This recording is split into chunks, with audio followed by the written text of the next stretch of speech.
Hey everyone, and welcome back to the Towards Data Science podcast. Now, as many of you may know, there's this website called thispersondoesnotexist.com. And when you go to the website, you see a high-resolution picture of a human face.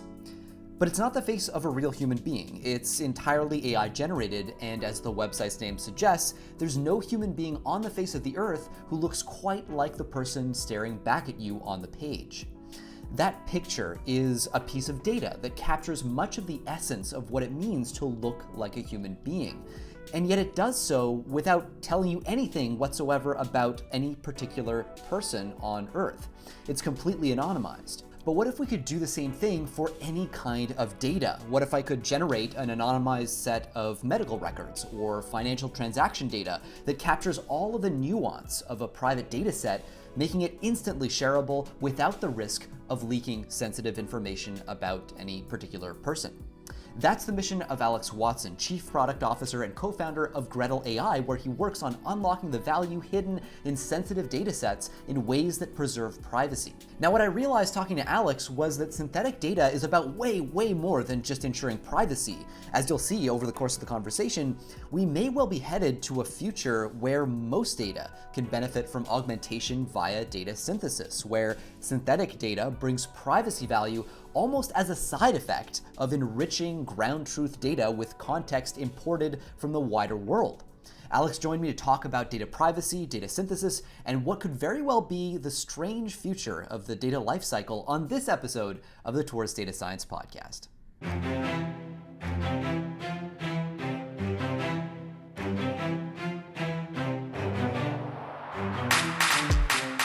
This is a topic that I confess I need to understand more. I think most people need to understand it more.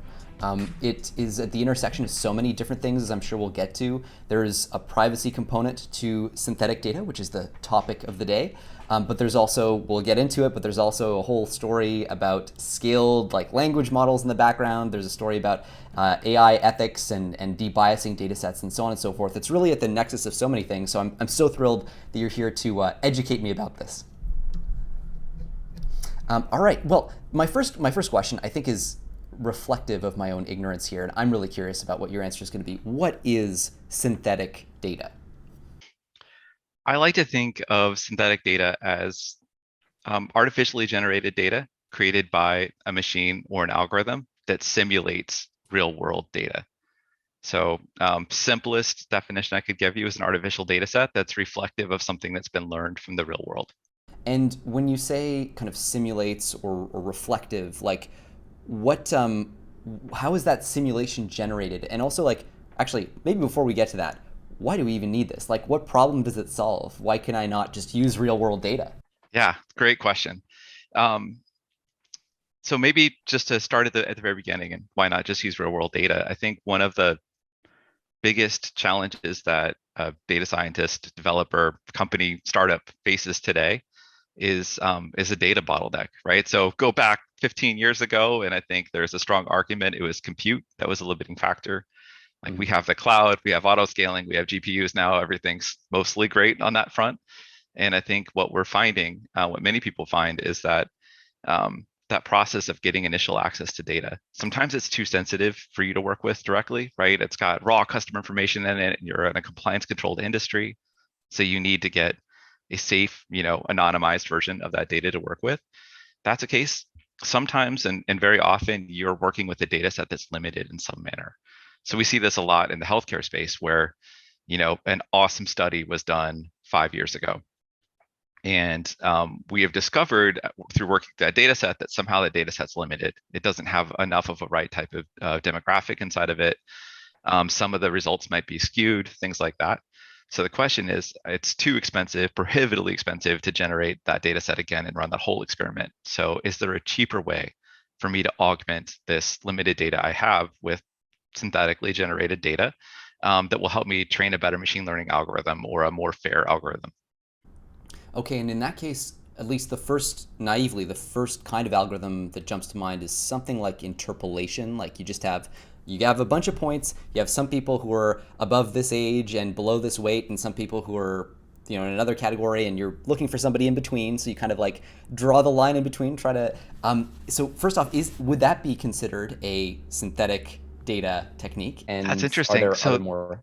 there is a technique in data science called SMOTE. It's an oversampling, I think, in synthetic minority oversampling technique that has been around for years. And essentially, that's what it does. It finds two nearest neighbor points. It interpolates the data between the points and creates additional examples. So that was popular in the like fraud detection kind of cybersecurity world, where you have this extreme imbalance where you've got a couple really bad examples and you have millions of good examples. And how do you train an algorithm to detect those few bad ones?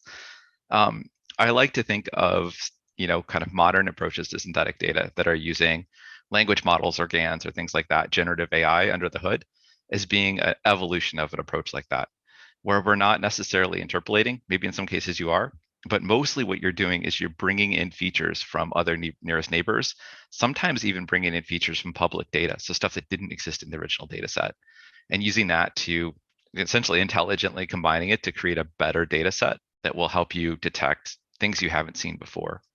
So would this be different from when I think about the history of something like data augmentation, right? Where we take, for example, you take a bunch of images of cats and dogs and you crop them and you rotate them and you do all kinds of transformations, and then this trains the model to be more robust.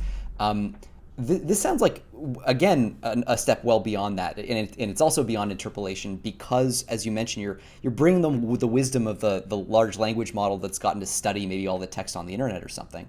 But how would that actually work? Like, how does a large language model factor into this sort of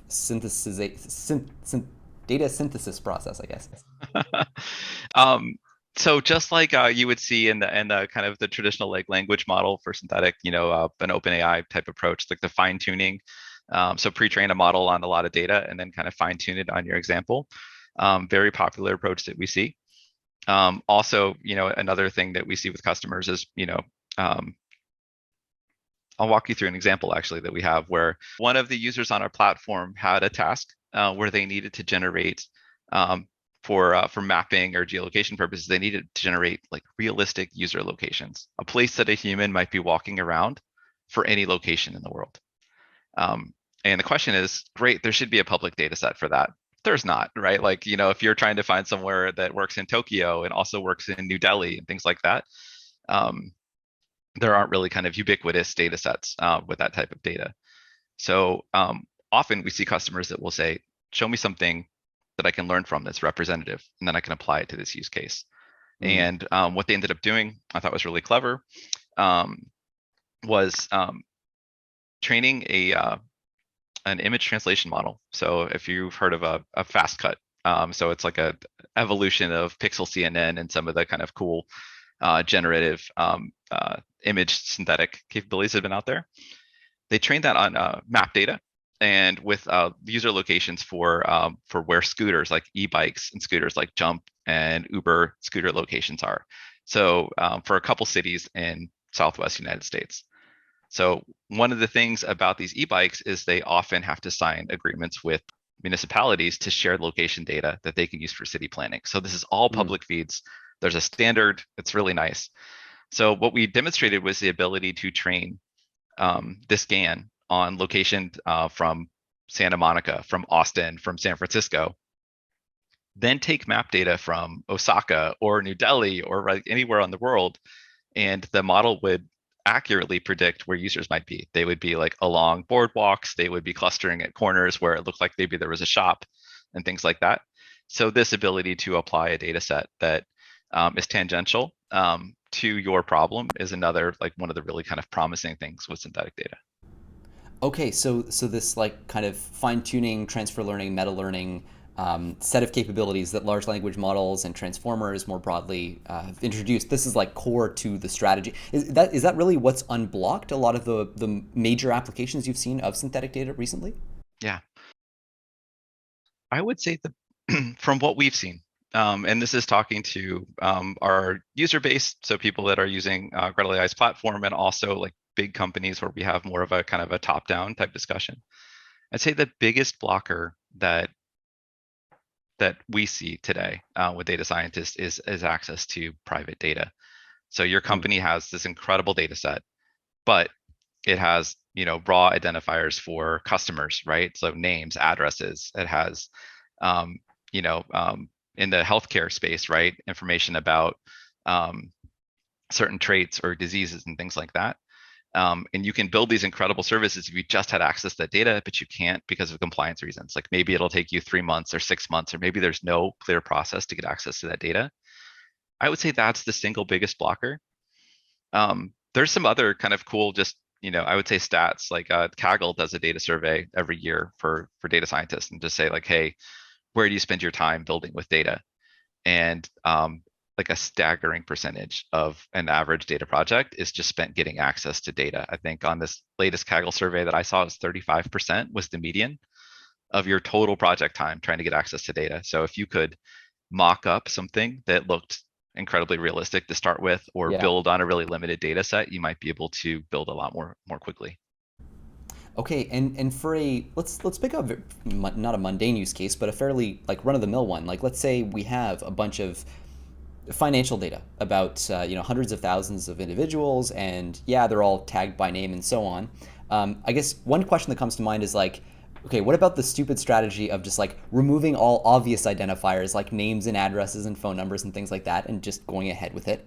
And then I assume there's a straightforward answer there, but then as a next step, like, how do you go about like what is the strategy for actually ensuring that your generated data, your synthetic data, doesn't leak some of that information? Because I imagine that's also a risk, right? Yeah, most definitely. I think you hit on some of the harder challenges around synthetic data today. So research has shown there's a kind of classic example of the Netflix Grand Prize Challenge. This was a competition that Netflix put out on Kaggle a couple years ago, and they said, here is 100 million movie reviews that have all been, properly anonymized. Quite the data science team they have at Netflix, right? So Yeah. they anonymized these 100 million movie reviews, and they said, if you can build a recommendation algorithm, Kaggle teams that beat ours, we'll give you $1 million. So obviously they got a lot of interest and a lot of people going after it. And if you looked at this data set, it was a user ID, a movie ID, a date for the review, and then the amount of stars that the user gave this, 1 out of 5 stars, and sounded perfectly well de-identified. What one of the research teams realized that resulted in Netflix needing to take down this whole challenge was that just that combination of the date of the movie review, the number of stars, and then a user ID. You don't have to know who the user is, you just need the user ID, was enough that they could like de-identify a large percentage of users, like 30%. Whoa. And what they realized was they could join it with the data set from like IMDb. So IMDb has movie ratings, and they said, well, if we know a user did 30 ratings in this month, and they looked at these different movies, even if the movie IDs are anonymized, right? You could join those two data sets together and unmask Right. users. So that's just like a really kind of high level example of, even when you take the known identifiers out of a data set, a combination of fields could be joined with a data set that maybe you've never even seen before, and Yeah. de-identify those users. And when it comes to like, how do we enable data sharing at scale? Like, how do hospitals share data about COVID with other hospitals? Or how do we power cancer research? It's much more serious than people's movie reviews. So, what you need is a way, both obviously to remove the known identifiers like PII, personal data, from there, but then also to make sure that that new generated data set could never be joined with some data set Right. you've never seen to de-identify the users. And that's where synthetic data comes in really well. There are a lot of approaches for synthetic data. I can talk about what we've built it at Gretel. Um, Largely we follow this pattern where we train, actually 100% we follow a pattern where we train some sort of machine learning model, whether it's a language model or a GAN. Those are kind of the two kind of leading algorithms that we use on a data set. And we can tell it to construct another data set that has the same attributes or characteristics or insights as the original data. So the data looks just the same. You'll see, to use the Netflix example, you'll see anonymized movie reviews, and user IDs and things like that. But were you to try to join that with a real data set, those don't link back to any Yeah. actual individual. It's more sampled from the aggregate. So I'm curious about the nuts and bolts of that process. So like you have this data set you want to synthesize.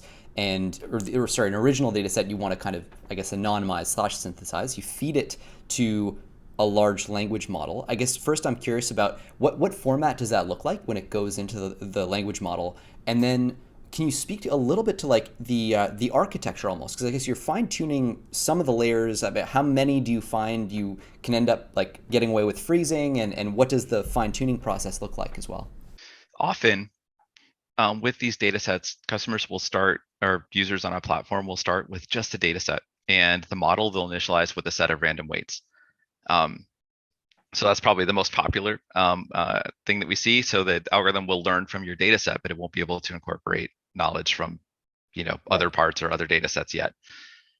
So this process, um, at the core of what we built are a set of open source libraries that we maintain. So I'll share those with you. We can link to them below, and it makes it easy to kind of look and see how things work. Very cool. Yeah. But fundamentally, the user will be uploading some sort of data set, whether it's CSV or JSON or Parquet or kind of whatever format you like, even raw text. Um, it's one of the advantages of language models. They are so incredibly Right. flexible. So you can pass in anything. It can be encoded in any format. You could have bucketing for age ranges or things like that. When you're using a language model, you don't have to define that. The language model tokenizes that data like it's a string and just kind of learns from it and builds on it, which is a really nice feature. So input to our system, and I think commonly you see with synthetic data, is a data set in that CSV, JSON, Parquet format. The output is another data set in that same format. By default, it will create another data set of the same size and shape. If you had 100,000 rows and 100 columns, you'll get another data set out with 100,000 rows and 100 columns. You can also influence the different size distributions or things like that with the model. So there's a technique called conditional sampling, where you can say, hey, model, I don't want you just to generate another data set that looks just like the one it was trained on.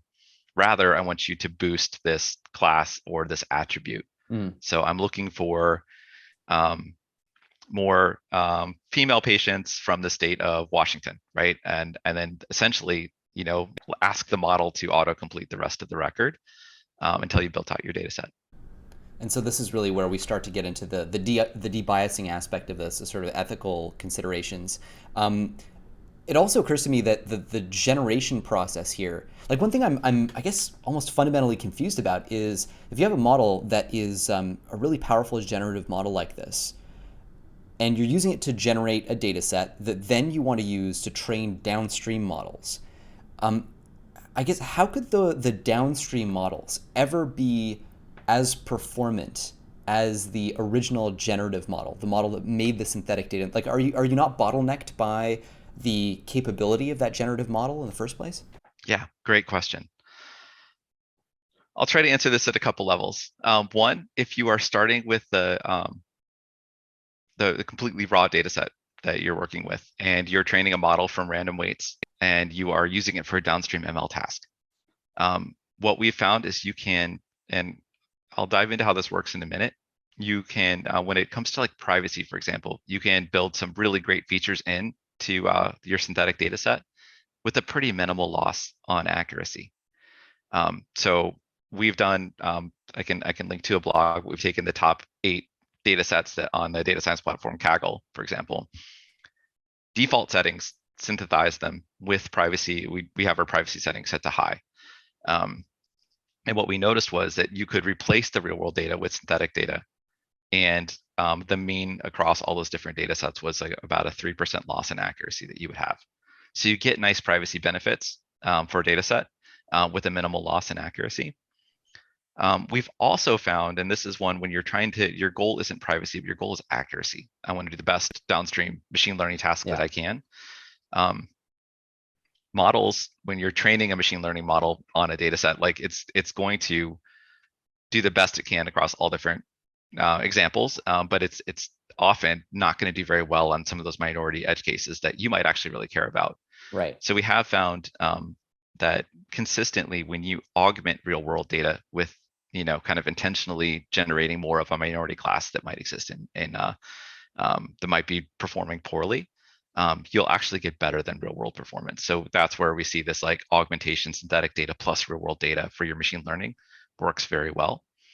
And then one that we're really excited about and really starting to dive into, as you alluded to earlier, is this where we've trained a language model on every CSV and JSON on Kaggle, or on GitHub, right? So there's a couple great data sets, or we just straight up crawl GitHub, AWS S3, like anything that you can find. Train your language model on it in the same way that you might train a GPT model on, the Pile data set or outbound Reddit links or things like that. Yeah. But essentially, you're teaching your model about what structured data looks like, and you can use that to incorporate new variations into your data.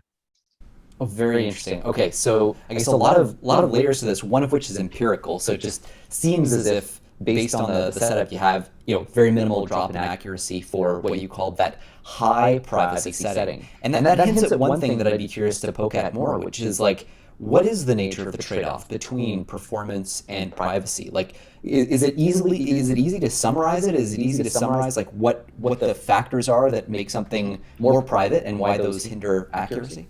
There's so much like literature on this one. There's been some really cool papers that have come out in the past couple of years. One of the challenges you have with synthetic data is when you're using a model is the propensity of that model to memorize data that it shouldn't, right? So you want it to replay the distribution of data, but you don't want it to memorize secrets. However, like as we've all seen, models overfit.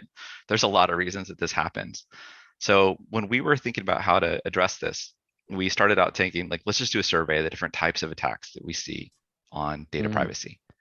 So there are data linkage attacks, there are re-identification and joinability attacks, there are membership inference attacks. So maybe I'll do a quick survey over these ones. Like membership inference is saying, could I, with knowledge of this model, or access to this model, could I determine whether an individual that I know about, maybe I know some characteristic of this individual was in that data set. So to use an earlier example, if I've got a rare disease data set, and I happen to know a patient that had that rare disease, and they were located in a state of Indiana, right? Like, could I query that model and then determine whether that person's data was included in there or not? So that's called a membership inference attack. Other ones, like the Netflix example that we mentioned earlier, would be a joinability or data linkage, where you can take something, the distribution of fields in data set A, and it becomes identifying when you can compare them to another data set and effectively join those data sets together. So when we build the privacy features into the model, it really started with what is the most practical approach we can use to prevent this from happening. So some of the things that we've had a lot of success with are the very obvious ones: prevent overfitting for the model. Like, don't let it memorize data. And there's a lot of approaches you can do to that. Other areas that have been really successful for us, and I think are widely applicable in the space, are looking for records that are either too similar to the training real world data that it was based on. So essentially doing some sort of similarity filter or similarity comparison and filtering out those that are too close. And also the outliers, like that one patient in Indiana that had the rare disease. So we've got, by default, when I said like we have high privacy settings, by default we do overfitting. We check for overfitting, and we apply a filter that will take out a percentage of records that are too similar to raw data, and then also ones that are too dissimilar from the raw data. Okay, this is fascinating because I already can see then a whole bunch of different knobs starting to take shape as you're making those trade-offs. And I imagine there's also that sort of debiasing knob that is introduced too, because when we start to say, well, we'll get rid of outliers, above a certain threshold, for example, of distance from the center of the distribution, so to speak, then you're kind of getting into that debiasing thing, like, well, I'd want representation for even outliers and so on. So is that part of this explicitly, or is that something that I'm curious about how that factors in. Yeah.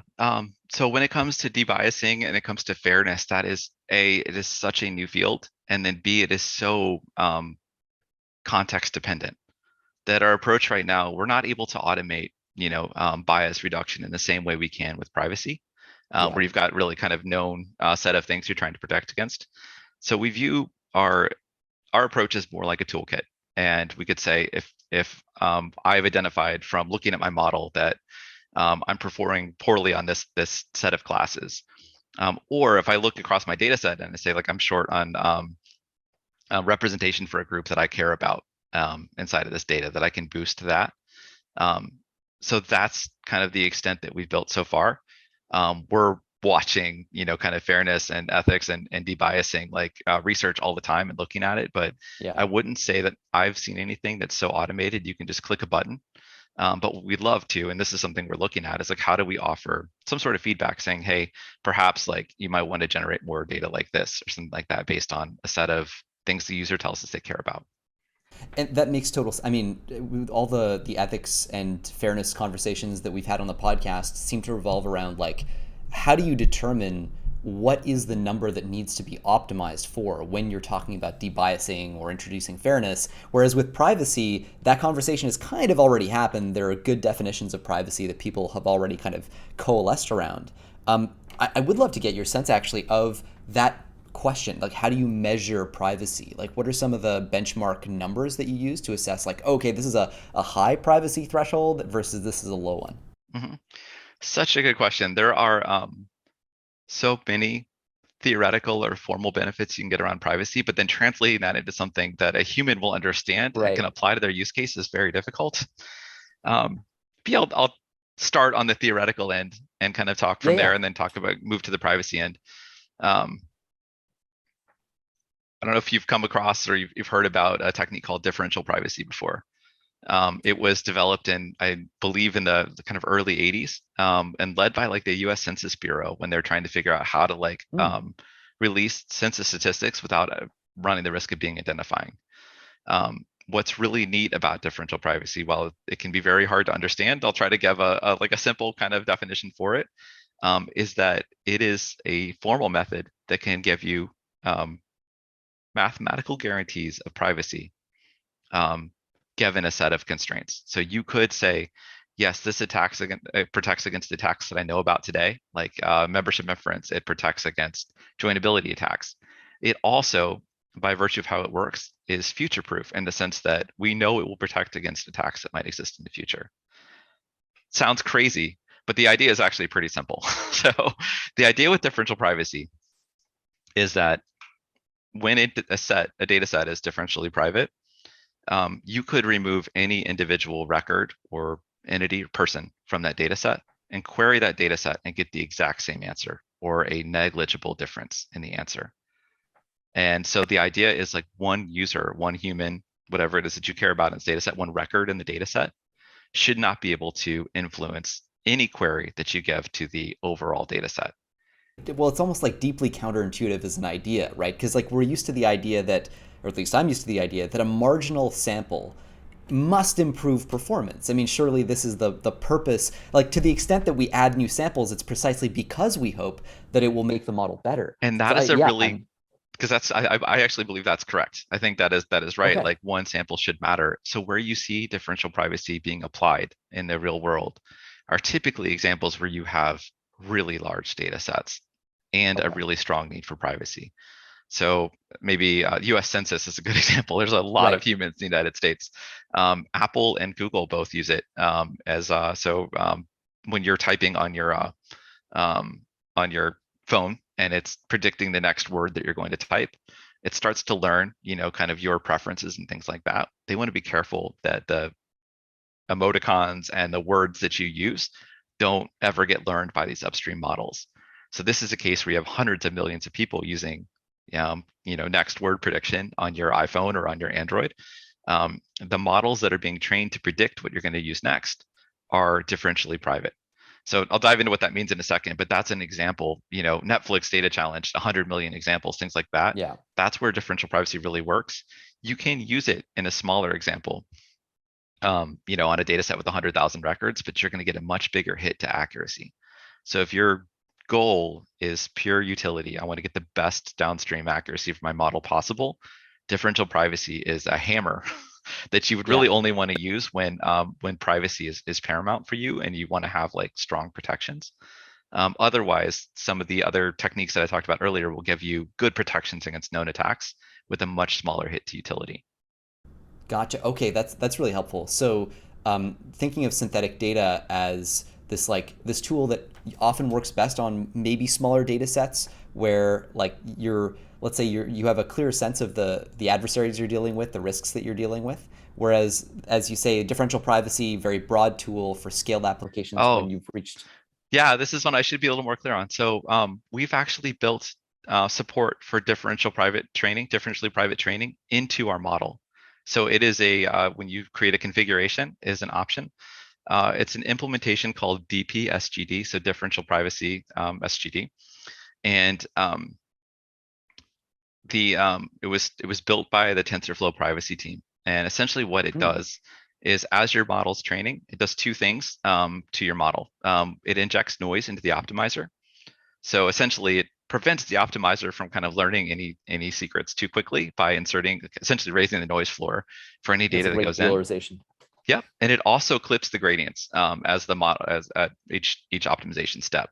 So the effect that it has between kind of the clipping and the noise insertion is that model needs to see a lot more examples to learn any patterns in the data to get what people consider to be formal differential privacy guarantees. So this is measured by two variables. One is called epsilon, one is called delta.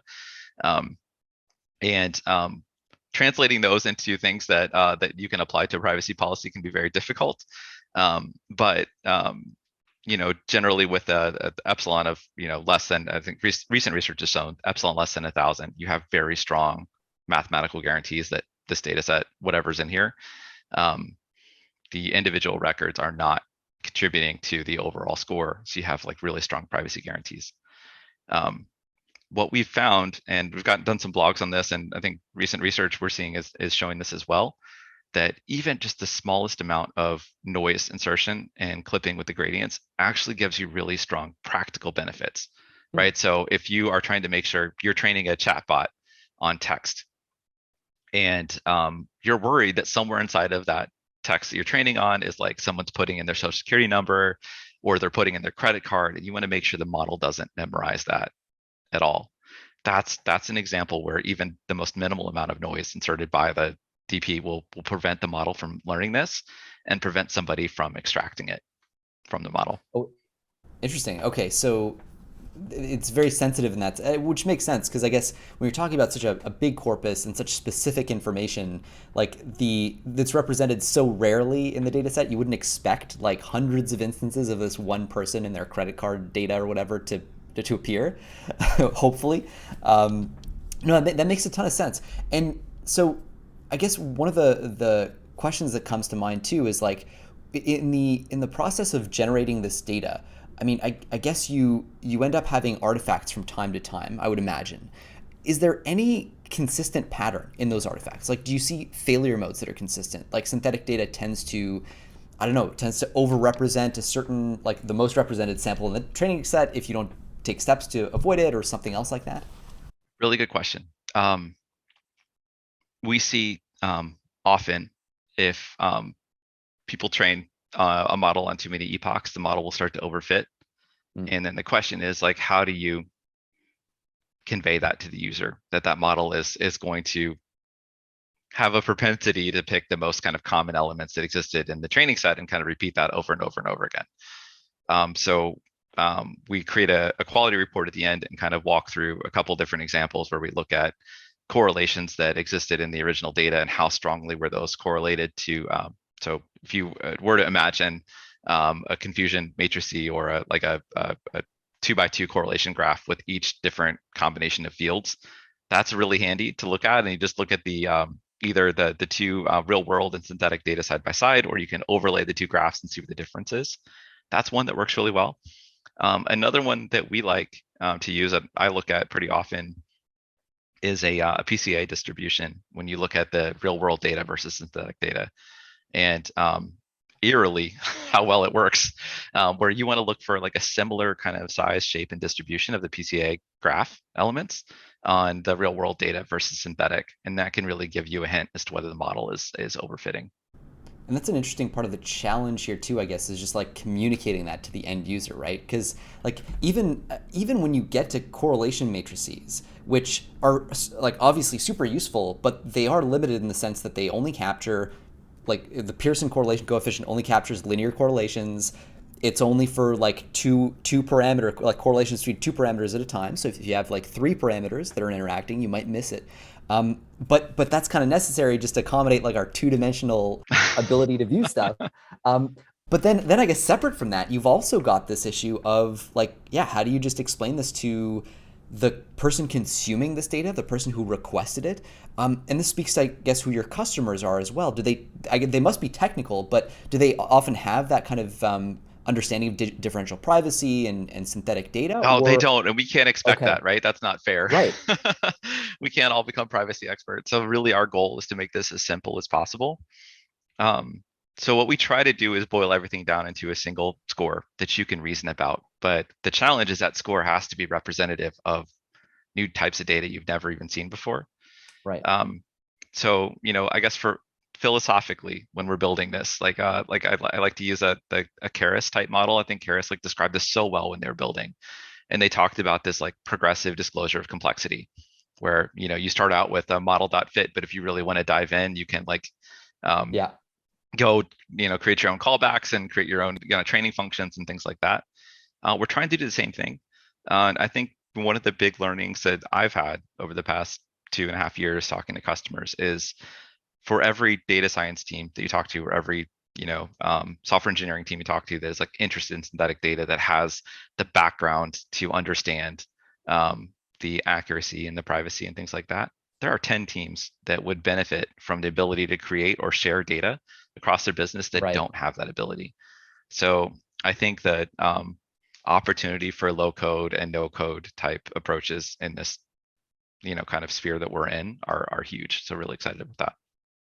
And the numbers that you report. So let's say I have no prior experience with synthetic data, and not hard to imagine because I don't. But like that number that you end up putting in front of them, the first layer, let's say, of that stack.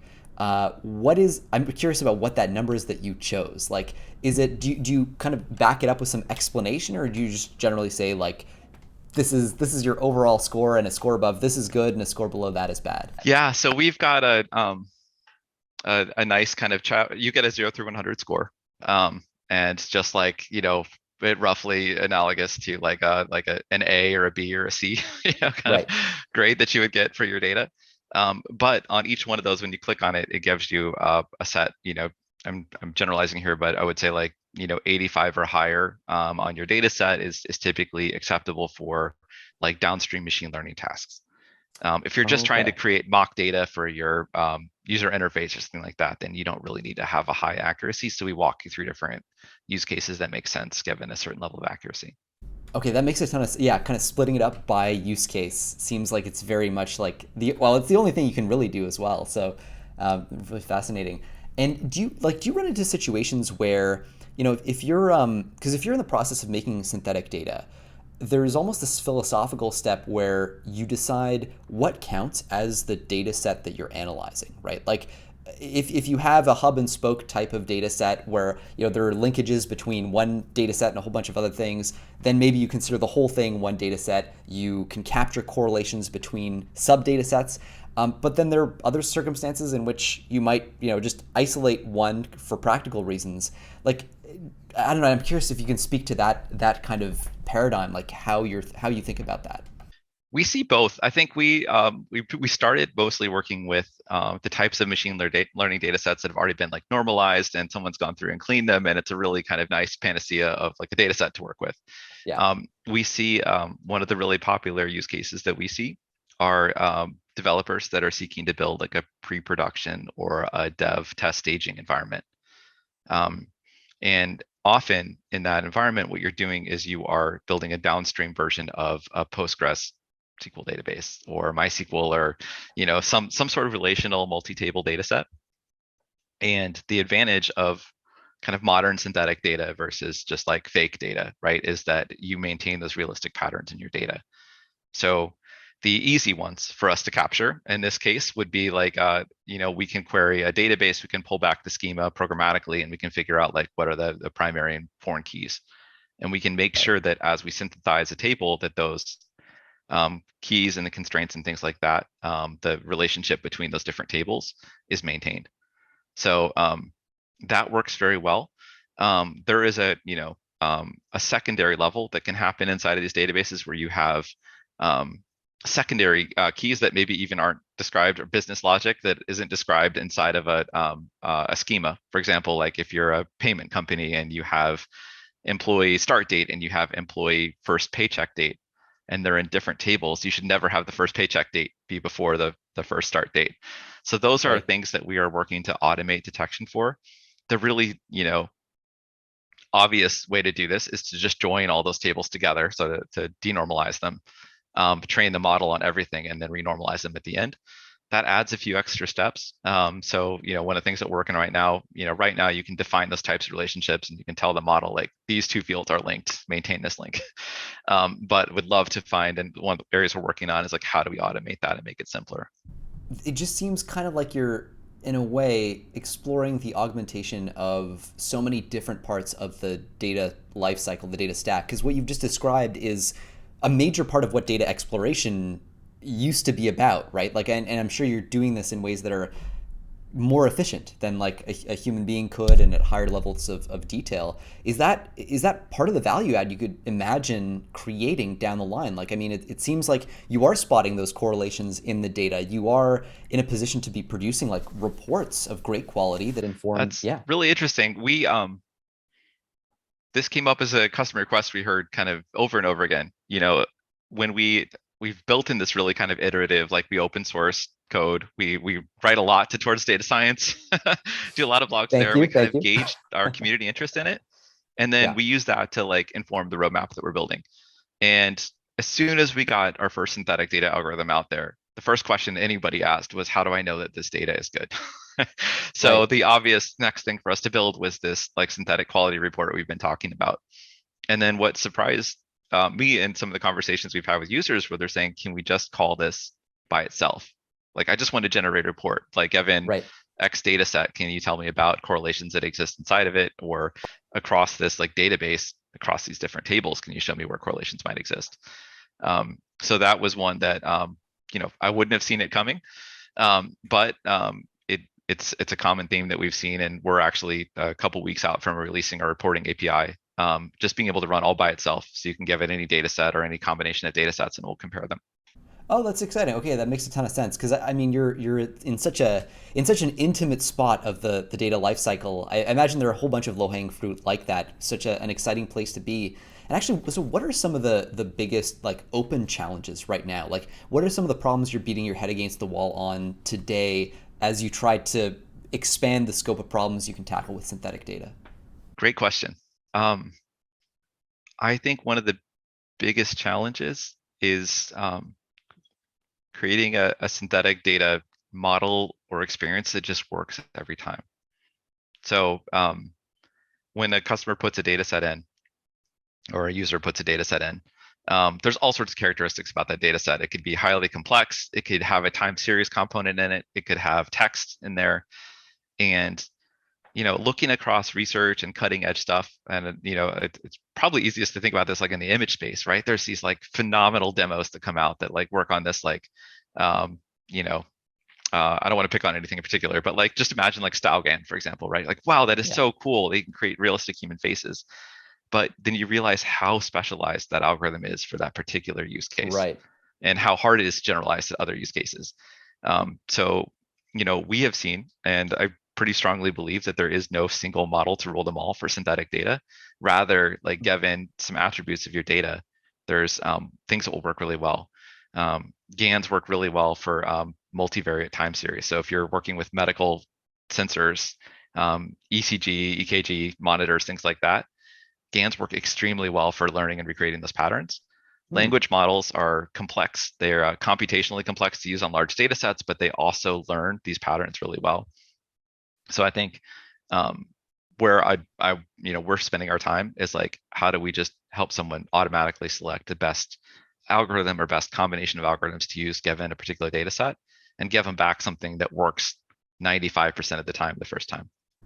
And so I'm just curious, why do GANs work so much? Like, is it because language generally isn't used to describe time series data like that? I mean, I would imagine. I don't know. I mean, yeah, what makes the difference? That would be better answered by one of our applied scientists than me on that one. Sure, sure. So I can talk at a high level to it. We've seen, I'm going to give you an example. We did a case study with Illumina, which is a really cool genome sequencing. They own like 90% plus of the genome sequencing market. And you can imagine people in the life sciences research space that would love the ability to share DNA data with each Yeah. other in a privacy preserving way. And the length of time required to request access to a data set right now is about 6 months. So there's a lot of interest in this. Um, we started out with saying, can we synthesize genomes from mice because we're trying to be privacy preserving here.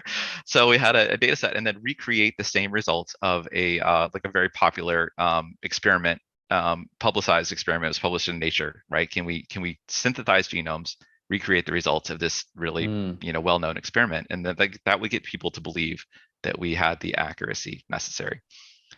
So we trained this first with our default language model, which is insane to think that a language model, I'm just going to yeah. talk about this, could learn this kind of dimensionality. So we had 1,300 mice in the experiment. There were 90,000 columns of data, right? Just wrap your head around that one and I'll imagine the correlations that we had to maintain there. But with some architecture, we were able to get our language model to recreate another synthetic version of the genome. We were able to recreate very well recreate the results of this study using this genetics genomes. To do that, it took us, I want to say, 80 GPUs running for about a week to synthesize this data set. And it worked. But when you look at GANs, they can be much more efficient on that like kind of homogeneous data. So we found like with applying a conditional GAN that we could recreate this data set and the compute time was like 15x less than it was using the language model. So that's one advantage. Also, we can run much larger batches. Like the language model is really good at learning 30 to 50 correlated columns at a time. Versus again, as you can imagine with like image data, often you have thousands of pixels. So we're able to really increase the amount of Right. simultaneous correlated columns the model can learn about at one time. That's really interesting and very much, I mean, even though, as you're saying, the language model underperforms compared to the GAN, just the fact that it's able to handle, like you say, that level of dimensionality, that feels like a win for the connectionists and like the scaling hypothesis and those people. So congratulations, That's one of the folks. things I'd love to see. Just geeking out a little bit, like I love to see like one of my favorite articles from a couple, maybe it's about a year ago, was OpenAI applied GPT-2 to image data, and they called it like Image Right. GPT. And I'm sure it was massively computationally inefficient, right? They probably lit like a data center on fire for a month, training this model. But they demonstrated the same GPT language model could be applied to create synthetic images, right? Just like Yeah. we're seeing with Dolly now and kind of things like that. So I love seeing the generalizability of different ML algorithms. Yeah, it is remarkable. And actually, that along with your work does make me think, looking at the future. I mean, okay, one kind of vision that I see crystallizing in what you've just described is my, like walking into this conversation, I thought of data as being this fundamental pillar to machine learning. I think it still is. But it kind of seems like we're headed to a future with an additional layer in the stack where we take a data set and we start to infuse it with general knowledge from the wider world in the form of intuitions that have been distilled into large language models or other kinds of pre-trained models. And then we sort of like inject that impossible to quantify kind of distilled intuition that this large language model has learned, like from the totality of human text on the internet. Yeah. And we kind of inject that into our simple CSV file that just has the names of a bunch of people with their genetic information or whatever. And we use that to make better predictions, which starts to make me think like, are we headed, actually, sorry, maybe I'll pause there. It seems like you had something to add. No, I'm loving this. Go on. Okay, so, sorry. I was just imagining, like, are we heading to a world where the thing that stands at the bottom of most machine learning pipelines isn't actual raw real world data anymore, but data that's been pre-digested in this way, or even the output of like a generative model like this? Like is are we looking at models, training models all the way down until It's we reach wild. some, yeah, Yeah. very, yeah. I'll maybe just share like a kind of a weird insight that we had earlier this week. So one of the questions we ask during the interview process for any of our applied scientists that are coming in. So, if you could change one thing about machine learning, like what would it be, right? What's your Mm, dream? What is your panacea for this? And um, a candidate we were talking to this past week brought up a point I thought was like really insightful, and he said, "We spend so much time on data preparation, right? Like, oh, this is a time series, and like I've got to identify these columns and clean the data and stuff like that." Like he was saying, he wished that algorithms could generalize or learn so well that we didn't have to spend so much time prepping data. right. It would just learn, oh, this is a time series component, right? Oh, this is some sort of like um, sensor reading that matters that I track it over time, things like that. So that's, I like to think in maybe this like layered, kind of model type approach where you have raw data at the very bottom of the stack, but then something that kind of distills that data for you into a usable format that doesn't require massive amounts of, you know, staring at a Yeah. pandas, data frame and trying to figure out where the important fields are. That's interesting because I had thought of the use case here as being like privacy protection and maybe debiasing and a couple other things, but it kind of seems like there's so much additive value from these general purpose like world models that are embedded in something like a GPT or a scaled language model that like it's hard to imagine the average data scientist like spending much time looking at raw data in the future. Like, yeah, it seems like it's raw data itself could be abstracted away in a weird way, and That's a really neat that's idea. Yeah. such a strange world we're heading in. Well, thanks so much for sharing this. This got like weirdly deep, and I'm embarrassed almost that I didn't connect the dots earlier. But it's such a fascinating big picture project too. Just kind of at a macro level, zooming out from all the immediate kind of very valuable privacy and ethics related things. Yeah, Alex, thanks so much for joining me for this. This is a ton of fun. You bet. Thanks, Jeremy.